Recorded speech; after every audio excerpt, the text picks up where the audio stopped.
Hi again then guys, and welcome to the second commemorative special projects tune for you today, and this time it's for the Big Daddy Veyron. This is the 2009 Veyron, but it works just the same on both of them. So you want your racing soft tyres as usual. For suspension you want to put your back suspension or your rear suspension as low as possible and the front as high as possible. For the springs you want 550 on the front, 775 on the back. For compression you want 1, extension 5, anti-roll to 1, camber and toe both neutral to get as much tyre contact to the road as possible. For your gearbox you want the highest possible auto setting. Then for the individual gears we've gone for 4.546, 2913, 2053, 1525, 1185, 0940 and 0785 with a final drive of 2.2. For the diff, obviously your highest initial torque for that explosive launch, high acceleration and low braking sensitivity. We've got a 50-50 torque split on this one. You want all your power upgrades obviously, and I will be using NOS.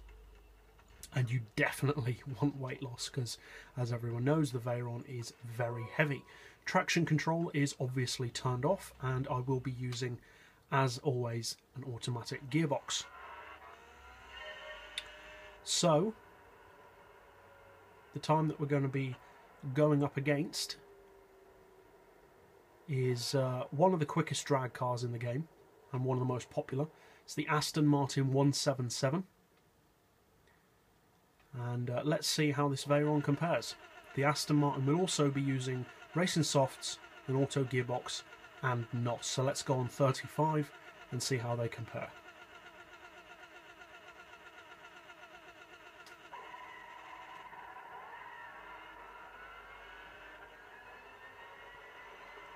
So obviously it's quicker off the line.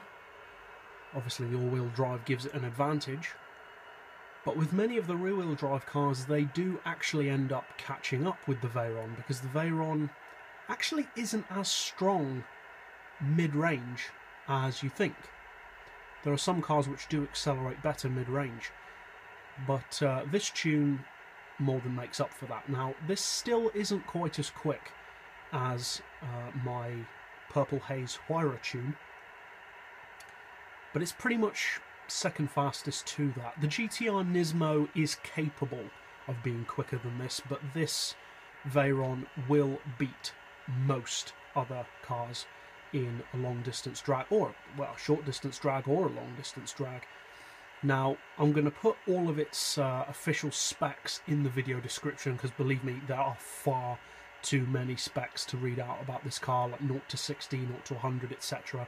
I actually tested it overall for a 1, 2, 3, 4, 5 and 6 mile drag. And just to give you one piece of information about this, obviously as I said the rest is in the description, but this car will do the standing 5 mile drag in just over 1 minute, which is pretty quick. Now as you can see, it does not handle very well on the corner. You can only take the corner on this track at a maximum of about 200 and maybe 200, 210-ish.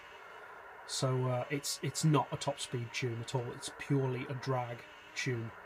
But yeah, I hope you guys find this tune setup fun to use, obliterating people in drag races with it. Incidentally, without NOS, it actually has a cruising speed of 310. So it's also slightly quicker than my other Veyron tune for top speed as well. So I hope you find this tune fun to use. I certainly know I will. And yeah, so if you did find it helpful, feel free to subscribe. I put out new tunes every day, new drag tunes every weekend. And as always, thanks for watching.